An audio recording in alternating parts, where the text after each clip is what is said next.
मित्रों, कई बार हमारे मन में ऐसे विचार और भावनाएं उत्पन्न होती हैं जो हमें परेशान कर देती हैं। आज हम एक कथा के माध्यम से समझेंगे कि स्वयं बजरंगबली हनुमान जी ने ऐसे विचारों को रोकने के लिए क्या उपदेश दिए हैं। एक समय की बात है जब नारद मुनि इंद्रलोक पहुंचे, तो उन्होंने देखा कि इंद्रदेव रंभा, उर्वशी और मेनका के साथ भोग विलास में लीन थे। नारद मुनि को ये देखकर दुख हुआ कि इंद्रदेव उनसे मिलने नहीं आए। उनके मन में ये प्रश्न उठने लगा कि मनुष्य वासना के विचारों में इतना क्यों उलझ जाता है। तब उन्होंने सोचा कि अगर कोई इस प्रश्न का उत्तर दे सकता है तो वह है हनुमान जी, जो हमेशा संयमित और भक्तिपूर्ण जीवन जीते हैं। नारद मुनि तुरंत हनुमान जी के पास पहुंचे और उन्हें तपस्या में लीन पाया। नारद मुनि ने हनुमान जी को प्रणाम किया और अपनी जिज्ञासा प्रकट की। हनुमान जी ने विनम्रता से कहा कि देवर्षि, आपका प्रश्न कई लोगों के लिए उपयोगी हो सकता है, इसलिए मैं आपको इसका उत्तर एक कथा के माध्यम से दूंगा। हनुमान जी ने नारद मुनि को एक युवक और महर्षि के बीच हुए संवाद की कथा सुनाई। एक बार एक युवक ने महर्षि से पूछा कि उसके मन में बार बार कामवासना के विचार क्यों आते हैं। महर्षि ने उसे समझाया कि वासना स्वाभाविक है और यह हमारे जीवन में कुछ जरूरतों को दर्शाती है। वासना को बुरा मानने की बजाय हमें समझना चाहिए कि यह हमारे अंदर की एक भावना है जो किसी चीज की कमी का एहसास दिलाती है। महर्षि ने आगे समझाया कि मनुष्य के अंदर कामवासना होती है, जो प्राकृतिक है और इसके कारण मानव जाति का विस्तार होता है, लेकिन इसे समझदारी से नियंत्रित करना जरूरी है। उन्होंने कहा कि जानवरों में भी कामवासना होती है, लेकिन वे इसे केवल संतान उत्पत्ति के लिए उपयोग करते हैं, जबकि मनुष्य ने इसे अपने सुख के साधन के रूप में देखा है, जो कि गलत है। महर्षि ने युवक को एक कहानी सुनाई जिसमें उन्होंने कहा कि एक आश्रम के गुरुदेव और उनके शिष्य एक गांव में भिक्षा मांगने जाया करते थे। एक दिन एक शिष्य ने देखा कि एक युवक पेड़ के नीचे बैठा हुआ था। आश्रम का एक शिष्य उस युवक के पास गया और उससे पूछा, भाई, तुम यहाँ क्यों बैठे हुए हो और इस तरह चुपचाप क्या देख रहे हो? युवक ने शिष्य से कहा, क्या तुम्हें दिखाई नहीं दे रहा कि मैं क्या देख रहा हूँ? तब शिष्य ने नदी की ओर देखा और पाया कि कुछ स्त्रियां वहां पानी भर रही थीं। शिष्य ने युवक से कहा, भाई, वहां तो महिलाएं पानी भर रही हैं, इसमें देखने वाली क्या बात है? युवक ने शिष्य की ओर देखते हुए कहा, तुम्हें क्या दिखाई नहीं दे रहा, कैसे ये महिलाएं नदी से पानी भर रही हैं? उनकी अदाओं को देखो, उनके कोमल शरीर और पतली कमर को देखो, जब वे उठती हैं और बलखाती चाल से चलती हैं, उनके बाल कैसे उनकी कमर तक लहरा रहे हैं। शिष्य ने फिर से नदी की ओर देखा, लेकिन अब वह उन स्त्रियों की ओर ध्यान देने लगा, हालांकि पहले उसे ऐसा कुछ नहीं दिख रहा था। धीरे धीरे शिष्य भी उन स्त्रियों को देखने में रुचि लेने लगा, लेकिन अचानक उसे अपने ही अंतर्मन से प्रश्न उठता है, यह मैं क्या कर रहा हूँ?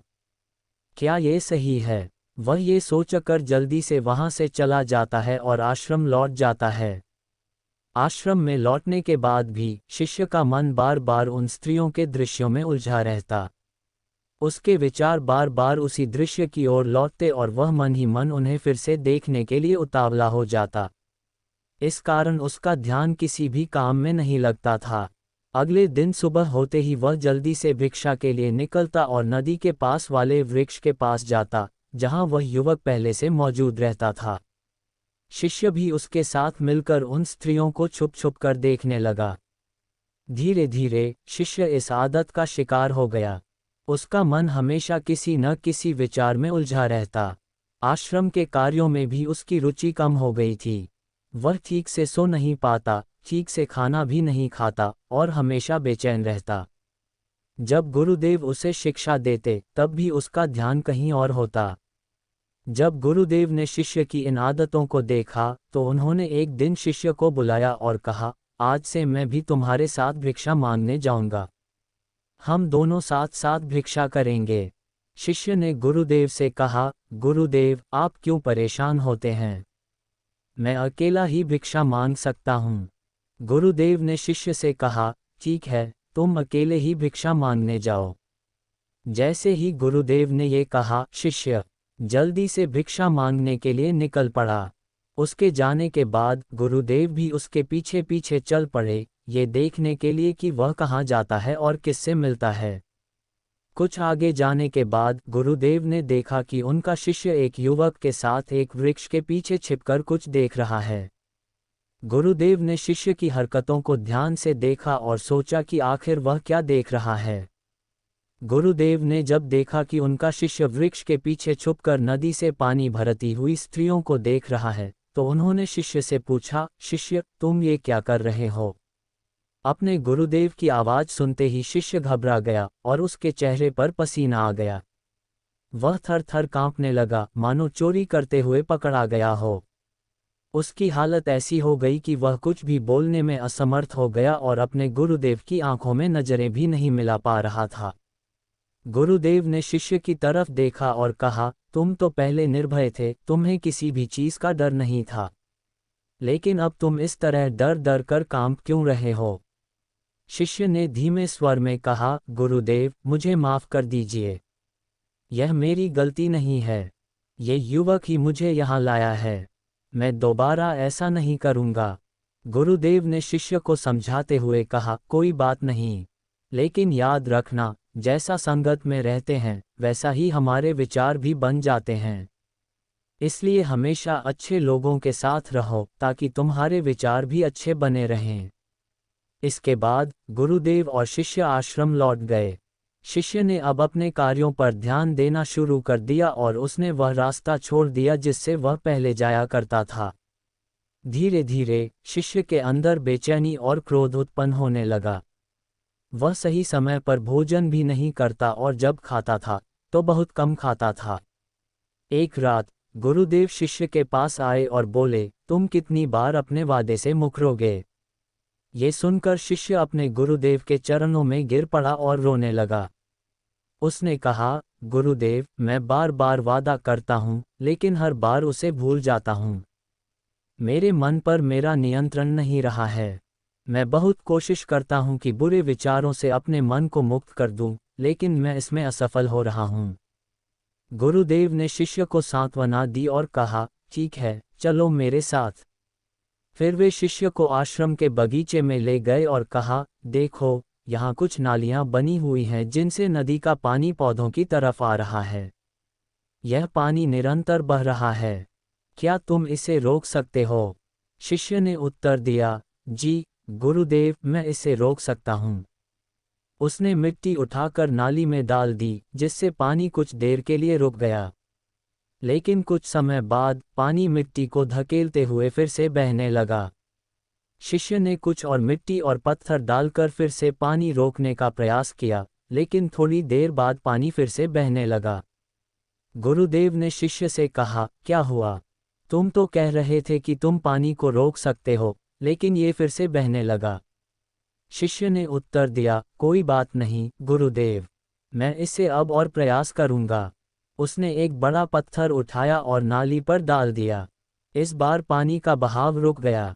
शिष्य ने गर्व से कहा, देखा गुरुदेव, मैंने कहा था न कि मैं पानी को रोक सकता हूँ, और मैंने उसे रोक दिया है। गुरुदेव ने शिष्य के प्रयासों को देखा और मुस्कुराते हुए बोले, अच्छा, अब ध्यान से देखो, पानी रुका तो है, परंतु वह दूसरी नाली से अगल बगल बह रहा है। और देखो, इस पत्थर के ऊपर भी पानी आ गया है। यह पानी अपना रास्ता बदलकर फिर से आगे की ओर बह जाएगा। कुछ देर बाद ठीक वैसा ही हुआ जैसा गुरुदेव ने कहा था। तब उन्होंने शिष्य से कहा, तुम भी तो ऐसा ही कर रहे हो। तुम बार बार प्रयास कर रहे हो, पर हर बार तुम्हारा प्रयास टूट जाता है। चाहे तुम कितनी भी मिट्टी या पत्थर डाल दो, पानी अपना रास्ता बना ही लेगा। ये सब देखकर शिष्य ने गुरुदेव से पूछा, गुरुदेव, क्या आपके पास कोई ऐसा तरीका है जिससे मैं इन गंदे विचारों को रोक सकूं और यह मेरे मन में न आए? गुरुदेव शिष्य को एक नदी के पास ले गए, जहां से बगीचे में पानी जा रहा था। उन्होंने कहा, यह पानी इसी नदी से आ रहा है। अगर हम यहीं से उस रास्ते को बंद कर दें, तो बगीचे में पानी नहीं जाएगा। शिष्य ने उत्तर दिया, मैं इस पानी को यहीं से बंद कर देता हूँ, ताकि आगे की नाली में पानी न जाए। उसने नदी से जाने वाले रास्ते को पत्थर और मिट्टी से बंद कर दिया और फिर गर्व से कहा, गुरुदेव, मैंने पानी को रोक दिया है। अब ये पानी बगीचे में नहीं जाएगा। गुरुदेव ने शिष्य की बात सुनकर कहा, लेकिन अगर पानी बगीचे में नहीं जाएगा तो पौधों को पानी कहाँ से मिलेगा? उन पौधों को पानी की आवश्यकता है और उनमें से कुछ पौधे तो ऐसे हैं जिन्हें रोज पानी चाहिए। यदि उन्हें पानी नहीं मिलेगा तो वे मुरझाकर मर जाएंगे। उनका क्या होगा? शिष्य ने गुरु की बात सुनकर वापस नदी से जाने वाले पानी का रास्ता खोल दिया। तब गुरु ने शिष्य से पूछा, अगर हम इस नदी के पूरे पानी को बगीचे की ओर मोड़ दें तो क्या होगा?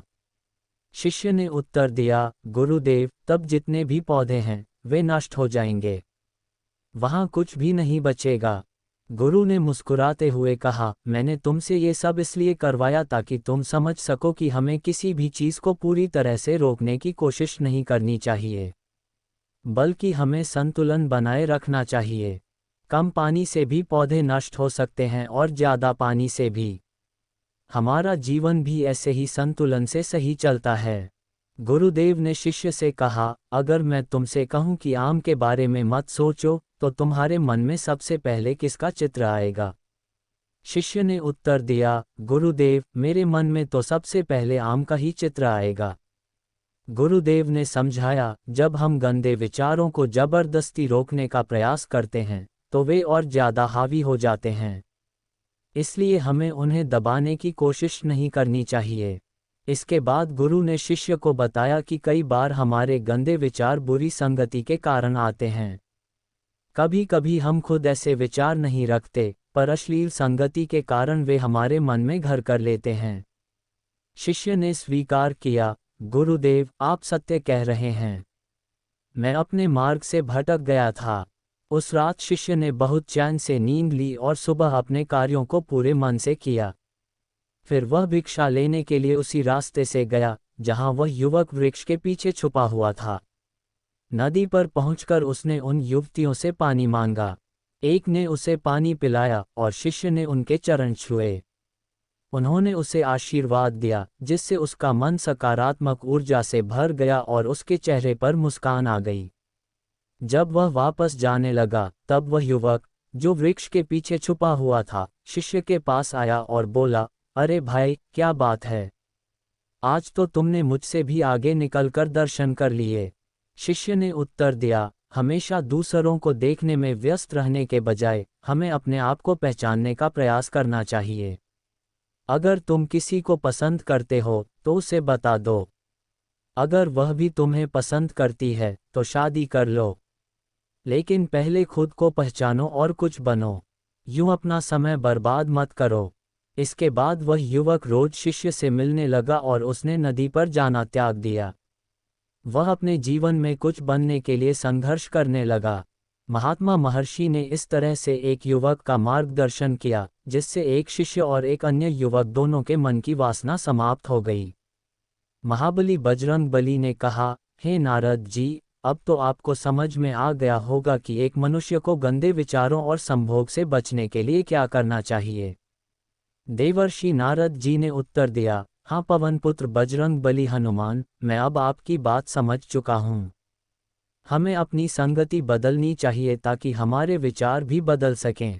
जब भी हमारे मन में गंदे विचार आएं, हमें अपने आप को दोषी नहीं मानना चाहिए। बस उन विचारों में संतुलन बनाने का प्रयास करना चाहिए और अपने आप को पहचानना चाहिए।